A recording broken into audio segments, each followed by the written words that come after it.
You are standing in the dark backyard, and the air feels cool while one thin band of the Milky Way hangs over the roof. Stevenson 218 is not a loud star, or a famous one, or even one you can point to with your bare eye. But if the numbers attached to it are even close to right, this hidden ember is so huge that our whole idea of how big a star can get starts to bend. Stay with this channel for stories like this, and the sky will start to feel less far away. Most people meet Stevenson 218 through a picture. A red circle swallows Mercury, Venus, Earth, Mars, and then keeps going. Jupiter disappears too.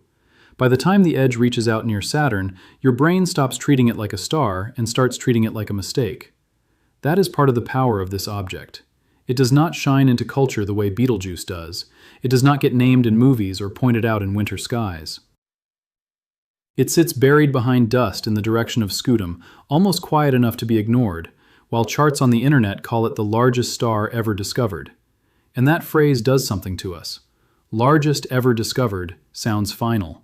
It sounds like a scoreboard has been settled, a cosmic champion has been crowned, and the case is closed. The truth is stranger and much more human, because this story is not just about a giant star. It is about how astronomers chase light that arrives weak, reddened, and delayed. It is about what happens when distance, dust, temperature, and hope all get mixed together. And it is about why a star can become more important the moment we stop pretending we already understand it. To see why this matters, we need to step back. Most people believe the biggest star is simply the star with the biggest measured radius. Find the number, compare it to the Sun, and the winner is the winner. Stevenson 2-18 enters the story from one of the busiest and messiest parts of our galaxy. Look toward the inner Milky Way, and you are not looking through clean black space. You are looking through crowds of stars, lanes of dust, and old light filtered like sunset through smoke. Invisible light, that region can hide what is really there. That is why infrared astronomy matters so much here. Infrared is light just beyond what human eyes can see. It slips through dust better, almost the way a deeper voice can carry through a wall better than a whisper. Without infrared surveys, many of the giant red stars in this part of the sky would have stayed half invisible. The cluster tied to this story is called Stephenson 2. It was identified in 1990 by the astronomer Charles Bruce Stephenson during a deep infrared survey. Later work showed that this was not a small, cute little cluster. It was a crowded home for an astonishing number of red supergiants, the swollen, late-life stage of very massive stars. Red supergiants are what happen when a star much heavier than the Sun grows old. Its core changes, its outer layers puff outward and cool down, the surface turns redder, the star becomes huge, and the edges grow so loose that matter can drift away into space. If our Sun were a candle flame, a red supergiant would be a house fire spreading through the rooms. The center is still doing the real work, but the outside expands into something soft, wide, and unstable. That is why these stars can look both majestic and a little doomed at the same time. Stephenson 2 became famous because it seemed to hold an extreme number of these stars in one place. A 2012 study led by Ignacio Negueruela in astronomy and astrophysics described a core grouping of 26 red supergiants. That made Stephenson 2 a strong candidate for the most massive young cluster in our galaxy. Even before Stevenson 218 became an internet giant, its neighborhood was already a place astronomers took seriously. The cluster was not just rich, it was weirdly rich. Imagine opening a school yearbook and finding not one basketball player over 7 feet tall, but 26 of them in the same class. That would not feel random. It would feel like you had found a special place where rare things gather. Negueruela and colleagues also found something bigger than the cluster itself. The red supergiants were not packed into one tight ball and neatly finished. They stretched out in an elongated structure, and the wider region likely contained hundreds of similar stars at about 6 kiloparsecs, or roughly 19,000 light-years. The cluster was a core inside a much larger stellar city. That distance matters more than it first seems. A star's true brightness depends on how far away it is. If you think a light bulb is across the street, you judge it one way. If it is actually at the far end of a football field, you judge it another way. Distance is not a side detail in astronomy. By the time follow-up work arrived, Stevenson 2 looked even more dramatic. A 2013 summary by Negueruela and collaborators described more than 30 red supergiants in the cluster and its surroundings. The brightest, near-infrared members tended to have very late spectral types and signs of heavy mass loss. In plain English, some of the biggest stars there were not just large, they were shedding themselves. They were blowing gas and dust into space. They were acting like stars near the far end of their red supergiant lives. That matters because a star becomes harder to measure when it wraps itself in the very material you need to see through. Then, our specific star steps out of the crowd. Stevenson 2-18, also catalogued as ST2-18 or RSGC 2-01, sits in this same general region in Scutum. It is classified as a red supergiant, and some descriptions even push it toward the more extreme label of red hypergiant. Either way, this is not a calm, middle-aged star. It is a late-life giant. It is cool on the surface compared with the Sun. It is vast compared with almost anything people are used to imagining. And because it is so dust-reddened and so far away, it is not a star you know first by looking up. You know it through inference. That word matters. Inference means reasoning from clues. Astronomers do not fly out with a tape measure. They gather brightness across different wavelengths, estimate temperature, estimate luminosity, estimate distance, and then use physics to work backward toward a radius. Stevenson 2-18 became famous through that chain. One widely shared estimate gave the star a luminosity near 440,000 times that of the Sun and an effective temperature near 3,200 Kelvin. That is a measure of surface heat. Feed those values into the standard relationship between brightness, temperature, and size, and you get a radius near 2,150 suns. That is the number that made the star go viral. 2,150 solar radii is hard to feel, so people translate it. If Stevenson 2-18 replaced our Sun, its outer surface would reach out close to the orbit of Saturn. Not Saturn the planet sitting safely beyond Earth. Saturn, the whole far ring of it, pulled into the body of a star. Once you hear that, your imagination does the rest. The Sun is suddenly tiny. Earth becomes less than an afterthought. The neat little planets you learned in school feel like crumbs on a giant red tablecloth. And because the number is so outrageous, it starts to feel trustworthy in a weird way. Surely, we tell ourselves, nobody would say something that huge unless the case were solid. Surely the biggest star in the sky chart has been checked, rechecked, and settled. Surely this is one of those facts like the number of days in a year. By the end of Act 1 in most versions of this story, the crown already seems to fit. But that picture is about to change. What we have just taken for granted turns out to be a small part of a much larger story. Write the exact moment your mental picture starts to wobble in the comments. That shared point of surprise helps shape which sky mystery we unpack next. The trouble begins with a simple question. What, exactly, are we measuring when we say a star is the biggest? Not the heaviest, not the brightest, not the widest dust cloud around it, just the star itself. And even that simple idea gets slippery when the object is swollen, dusty, variable, and far away. A red supergiant is not a billiard ball with a clean edge. It is more like a glowing fog bank with a center that matters and an outer atmosphere that can blur. That is where the story really opens up. Go back to the region around Stevenson 2. Astronomers expected a massive cluster rich in red supergiants.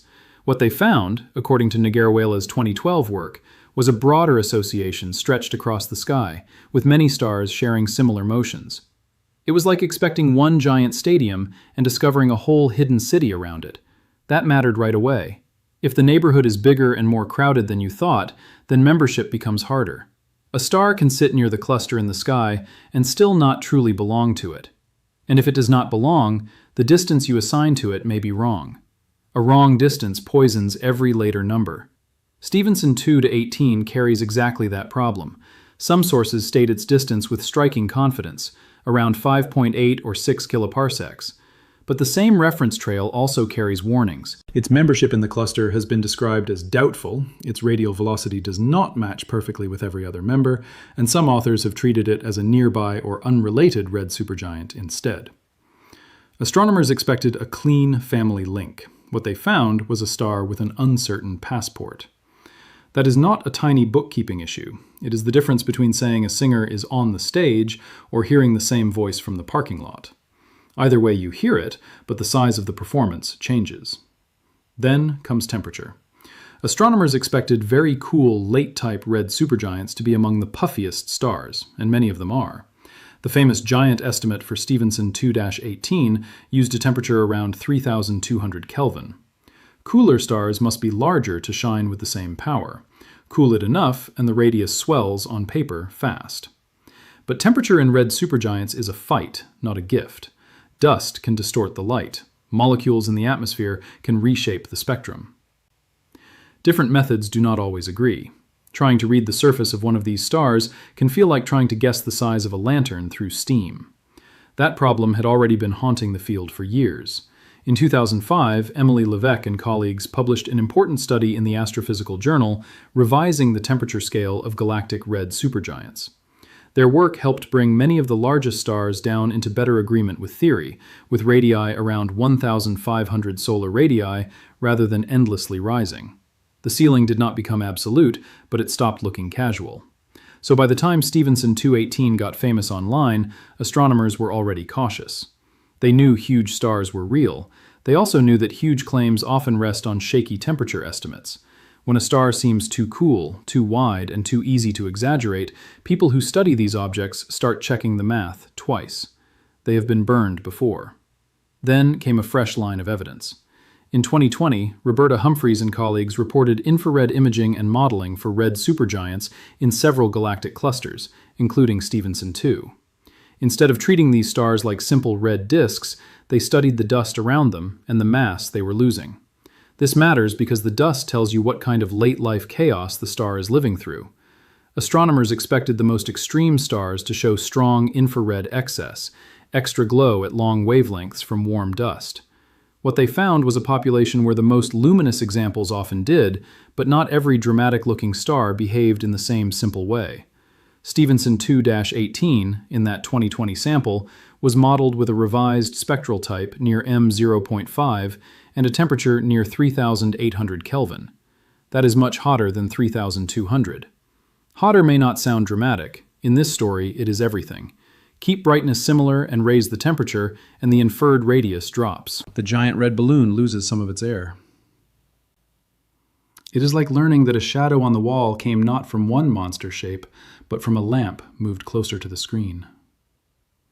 Humphreys and colleagues also reported a luminosity for Stephenson 2-18 around 1.9 times 10 to the 5 suns, with substantial uncertainty.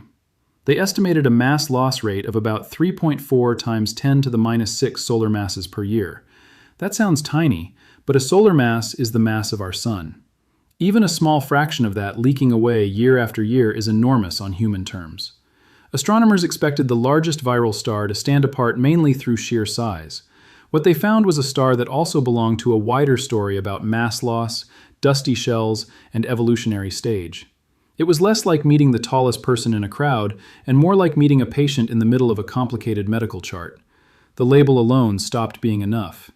And yet the story did not suddenly become neat. If anything, it became more honest. One set of assumptions gave you a star around Saturn's orbit. Another set of assumptions made it significantly smaller. The object was still enormous either way, just no longer a simple, uncontested champion. That is not failure. That is science doing its real job. It is easy to love astronomy when the chart is clean. It is harder, and better, to love it when the measurement breathes and shifts. Stephenson 2-18 became more interesting at the exact moment it became less convenient for headline writing. That is the pivot most viral summaries leave out. Soon after that, the larger cluster kept offering clues.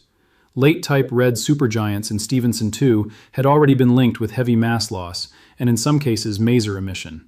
A maser is like a natural microwave laser made by excited molecules in space. When astronomers detect that kind of signal, it can point to dense material flowing away from the star. So the question grew bigger. Maybe the most important thing about Stephenson 2-18 was not whether it beat UY Scuti or any other famous giant by a few hundred solar radii. Maybe the real value of this star was that it lived in a rare neighborhood packed with massive stars caught near the same late chapter. That gives astronomers a comparison set, almost like siblings aging in public. Then, in 2025, the cluster delivered another shock. A short paper in Astronomy and Astrophysics by M.A. Siebert and colleagues focused on another member, Stephenson 2 DFK52. Using ALMA, the giant radio observatory in Chile, they found an outflow reaching up to 50,000 astronomical units in radius. That is far beyond the scale of a normal solar system. Astronomers expected a powerful red supergiant to have surrounding material. What they found was an unprecedented circumstellar structure, with fast and slow components and evidence for a dramatic mass loss event around 4,000 years ago. It was like expecting smoke from a chimney and discovering weather systems around the whole house. And this mattered because DFK 52 is likely a future supernova progenitor. That does not mean Stephenson 218 will behave exactly the same way, but it changes the way we look at the entire cluster. Stevenson 2 stops being a place that merely stores giant stars.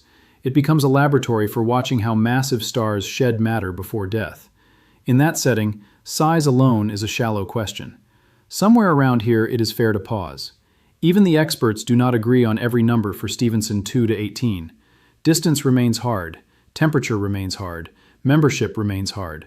The outer edge of a red supergiant is not a crisp line painted in white. That uncertainty is not a flaw to hide. It is the heartbeat of the problem. If you are standing in your kitchen at night looking at steam over a pot, you know the boundary of the cloud is never still. Now imagine doing that from 19,000 light-years away through dust, with the cloud itself changing over time. That is the level of difficulty here. And still, the broad truth survives every revision.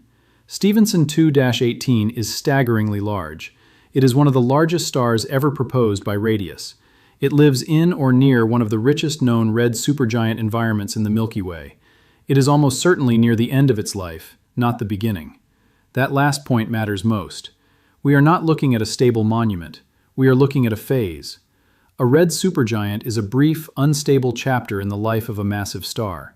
The star swells, cools, sheds, and moves toward collapse. So the reveal is not that the internet got everything wrong.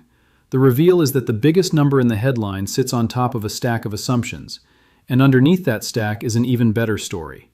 Stephenson 218 is not just a giant object. It is a live argument about how massive stars end. And here is where this stops being about one star and begins being about us. If the reveal in this story is right, then the way we think about size, certainty, and discovery quietly shifts. Send this video to one older skeptic who still thinks science only works when every answer sounds final. That share matters because this story shows how honest uncertainty can lead to deeper truth. When people hear that a star may be the largest ever discovered, they imagine astronomy as a shelf of finished facts. Pick up the correct book, read the correct number, put the book back. But real sky knowledge is often more like weather tracking than shelf sorting. You keep watching. You update the map. You learn which measurements are sturdy and which ones wobble when new light arrives. And once you understand that, Stephenson 218 becomes far more than a cosmic curiosity. It becomes practice for how to think well in a changing world. What changes now is the question astronomers ask next. Instead of only asking how big this star is, they ask how it is losing mass, how its environment shapes the light we see, and whether it truly belongs to the Stephenson 2 population. Those questions sound less flashy. They are also the questions most likely to survive. Over the next few years, the answer will come from combination work, not one magic image. Infrared spectra can refine temperature. Radio observations can map gas moving away from the star. Long-term monitoring can show whether the brightness changes with time. And better motion data may help test whether the star really moves with the cluster. This is where home-scale thinking helps. If your bathroom mirror fogs after a shower, you do not solve the room by taking one photo. You watch how the fog forms, where drops collect, how the glass clears, and what changes when the fan turns on. Astronomers do the same kind of patient watching, just with stars instead of steam. There is also a larger reason to care. Red supergiants are among the leading candidates to become core collapse supernovae. That is, the explosion that happens when a massive star can no longer support its own core. The center falls inward, the outer layers blast out, elements forged inside are thrown into space. Those elements matter to us. The calcium in bones, the iron in blood, the oxygen we breathe, and the silicon in rock all tie back to stars. Not every atom in you came from a red supergiant, but the universe does not build worlds like Earth without generations of stars living, swelling, and dying. This is not a distant side story. That is one reason a 2024 study led by Sarah Healy and colleagues cataloged likely galactic red supergiants for future multi-messenger monitoring. Multi-messenger means using more than one kind of signal, such as light, neutrinos, or gravitational clues. If a nearby red supergiant explodes in our galaxy, astronomers want to know where to watch and what to expect. A good catalog buys precious time. Stevenson 2 and its kin sit inside that future. The cluster is young on cosmic terms, around 17 plus or minus 3 million years in earlier estimates. Its stars were born together in a burst, and many of its heaviest members are now aging fast. That makes the region a kind of natural clock face, full of hands pointing toward the late stages of stellar life. By 2025, the details got sharper. Siebert's ALMA study of DFK 52 described a fast, detached equatorial component moving near 27 kilometers per second and a slower spherical envelope near 10 kilometers per second. Those numbers do not belong to Stephenson 2-18 itself, but they show the level of precision astronomers can now bring to this cluster's dying giants. The future will only get finer. That means Stephenson 2-18 may be revisited again and again. A new temperature estimate could move its radius. A better distance constraint could move its luminosity.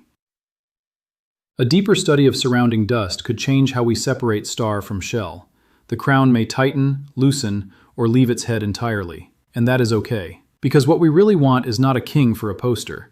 We want a truer map of how massive stars behave near the end. A star that once looked useful mainly for its size may become even more valuable as a test case for uncertainty, mass loss, and environment. Science often works that way. It takes the flashy object and turns it into a careful instrument. The same happened with Pluto when it stopped being just the 9th planet and became a clue to a whole belt of icy worlds. The same happened with black holes when they stopped being thought experiments and became measured parts of galaxies. Stephenson 2-18 may follow that path from trivia answer to field guide. There is another human lesson here. We love superlatives because they compress complexity. Biggest, brightest, nearest, deadliest. Those words help the brain store a fact quickly. But they can also flatten reality, the way a map can flatten mountains into a color patch. The better move is not to reject the superlative. It is to hold it lightly. Say, yes, Stephenson 2-18 may be the largest star ever proposed by radius. Then add the adult sentence. That estimate depends on distance, temperature, method, and cluster membership. Now the story becomes useful. The next time you see a giant red comparison chart online, you can enjoy it without surrendering to it. You can ask where the number came from. You can ask which paper it traces back to. You can ask whether the star was measured directly or inferred through layers of dust and model assumptions. That habit matters far beyond astronomy. It is the same habit you use when reading a poll, a health claim, or a dramatic graph. What was measured? How was it measured? What assumptions sit underneath the headline? Stephenson 2-18 trains that muscle in a beautiful setting. The precision will keep growing. The public name of the star may stay sticky, but the numbers beside it may not. A future paper could pin its temperature more tightly than 3,200 versus 3,800 Kelvin. Another could narrow the distance to better than the present disputed range. A third could show whether its motion really matches the cluster's plus 109.3 km per second family pattern. The closer astronomers get to those numbers, the less this story will depend on spectacle. It will depend on craft, on calibration, on patient observing runs that begin before midnight and end with tired eyes and better data. That is a wonderful thing for a viewer to know, because when you look up tonight, the sky does not look like a spreadsheet. It looks calm. It looks simple. A few bright points, a dark gap, maybe a moon over the trees. But hidden behind that calm are arguments this precise and this alive. As of August 6, 2025, the ALMA paper on Stephenson 2D FK52 had already shown how dramatic this cluster can be, even beyond its most famous star. That matters because clusters teach by comparison. One object gives you wonder. Dozens of related objects give you pattern. Pattern is how science learns what wonder alone cannot. So watch what happens next in places like this. Watch for infrared spectra that tighten the temperature. Watch for radio maps that show where gas is moving and how fast. Watch for new catalogs, revised memberships, and cleaner luminosity estimates. Every one of those updates brings the giant into focus, and if one day Stephenson 2-18 loses the title in a cleaner, stricter ranking, that will not make this story smaller. It will make it wiser. The point was never to win a cosmic carnival game. The point was to catch a massive star in the act of teaching us how late stellar life really works. That is a prize that does not shrink. There is practical work ahead before any headline deserves to harden. Astronomers can compare near-infrared spectra taken in different seasons and ask whether the absorption bands stay stable. They can look for masers that reveal moving shells of gas. They can test whether the star's velocity keeps lining up, or failing to line up, with the cluster around it. That kind of checking sounds small until you imagine doing it yourself. It is like marking a child's height on a door frame every few months, except the child is hidden by dust and the ruler is made of light. One night of data gives a clue. 10 years of careful monitoring give a biography. The numbers are already getting more exact. Older summaries tossed around one giant radius and moved on. Newer work separates luminosity, temperature, outflow speed, and cluster motion into their own measured pieces. That is how a legend becomes a dataset, and a dataset becomes understanding. So the future of Stevenson 2-18 may come in small corrections instead of one thunderclap, a revised spectrum, a tighter distance, a better subtraction of dust, a cleaner decision about whether this star truly belongs to Stevenson 2 or only appears to sit beside it. Something is coming, even if we do not know the date. Some future paper will remeasure this star. Some future observation will sharpen the dust, the motion, or the temperature. And somewhere in the Milky Way, one of these red supergiants is moving one step closer to the moment when swelling ends and collapse begins. When that day comes, it will not feel like a list being updated. It will feel like a window opening. A hidden region near scutum will become easier to picture. A disputed number will either harden or fade. And a star once known mostly for being absurdly large will be remembered for leading us toward a better question. Save this video and come back the next time a new radius estimate makes the rounds. That small habit will help you notice how science changes by refinement, not by magic. Then keep one image with you. A star buried behind dust, around 19,000 light-years away, glowing red in a crowded galactic neighborhood, while its true edge remains just hard enough to pin down. Maybe the future will confirm the wildest version of Stevenson 2-18. Maybe it will trim the number and hand the title elsewhere. Either way, the deeper future feels clear. We are going to get better at seeing through the dust, better at reading dying stars, and better at living with wonder that does not need perfect certainty. And that may be the warmest promise in this whole story. The universe is not running out of mysteries. It is teaching us how to meet them. Better measurements will not drain the wonder. They will give the wonder shape. Quietly, patiently, and with better tools every year, we are learning how to hear what the biggest stars have been trying to say all along.